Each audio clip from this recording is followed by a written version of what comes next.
అని ఒకటే ముండ మోసినట్టు ఆయన మాట్లాడుతూ ఉన్నాడు బండి సంజయ్. నువ్వేమీ ఆ బాధపడకు నాయన, భరోసా ఎవరు రైతు భరోసా తీసేస్తామని ఎవరు అనలే.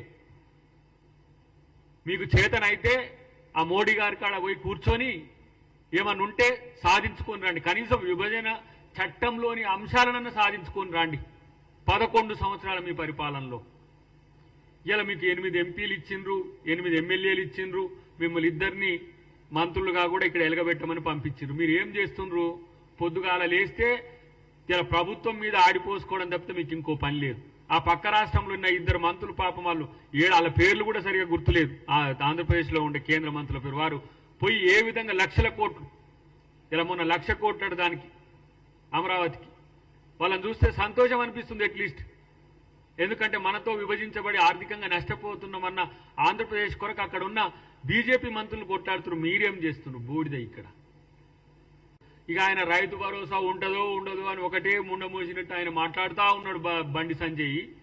నువ్వేమీ ఆ బాధపడకు నాయన, భరోసా ఎవరు రైతు భరోసా తీసేస్తామని ఎవరు అనలే. మీకు చేతనైతే ఆ మోడీ గారి కాడ పోయి కూర్చొని ఏమన్నా ఉంటే సాధించుకొని రండి. కనీసం విభజన చట్టంలోని అంశాలనన్నా సాధించుకొని రండి 11 సంవత్సరాల మీ పరిపాలనలో. ఇలా మీకు 8 ఎంపీలు ఇచ్చిండ్రు, 8 ఎమ్మెల్యేలు ఇచ్చిండ్రు, మిమ్మల్ని ఇద్దరిని మంత్రులుగా కూడా ఇక్కడ ఎలగబెట్టమని పంపించిండ్రు. మీరు ఏం చేస్తుండ్రు? పొద్దుగాల లేస్తే ఇలా ప్రభుత్వం మీద ఆడిపోసుకోవడం తప్పితే మీకు ఇంకో పని లేదు.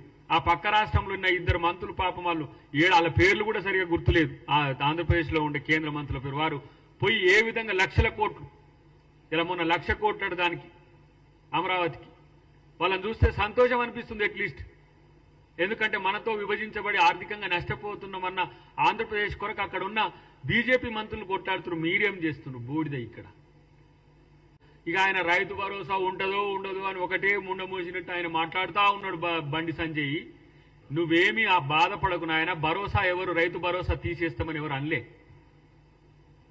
మీకు చేతనైతే ఆ మోడీ గారి కాడ పోయి కూర్చొని ఏమన్నా ఉంటే సాధించుకొని రండి. కనీసం విభజన చట్టంలోని అంశాలనన్నా సాధించుకొని రండి 11 సంవత్సరాల మీ పరిపాలనలో. ఇలా మీకు 8 ఎంపీలు ఇచ్చిండ్రు, 8 ఎమ్మెల్యేలు ఇచ్చిండ్రు, మిమ్మల్ని ఇద్దరిని మంత్రులుగా కూడా ఇక్కడ ఎలగబెట్టమని పంపించిండ్రు. మీరు ఏం చేస్తుండ్రు? పొద్దుగాల లేస్తే ఇలా ప్రభుత్వం మీద ఆడిపోసుకోవడం తప్పితే మీకు ఇంకో పని లేదు. ఆ పక్క రాష్ట్రంలో ఉన్న 2 మంత్రులు పాపం వాళ్ళు వాళ్ళ పేర్లు కూడా సరిగా గుర్తులేదు. ఆంధ్రప్రదేశ్లో ఉండే కేంద్ర మంత్రుల పేరు. వారు పోయి ఏ విధంగా లక్షల కోట్లు, ఇలా మొన్న 1,00,000 కోట్లు దానికి అమరావతికి, వాళ్ళని చూస్తే సంతోషం అనిపిస్తుంది అట్లీస్ట్. ఎందుకంటే మనతో విభజించబడి ఆర్థికంగా నష్టపోతున్నామన్న ఆంధ్రప్రదేశ్ కొరకు అక్కడ ఉన్న బీజేపీ మంత్రులు కొట్లాడుతున్నారు. మీరేం చేస్తున్నారు? బూడిద ఇక్కడ. ఇక ఆయన రైతు భరోసా ఉంటుందో ఉండదో అని ఒకటే ముండ మోసినట్టు ఆయన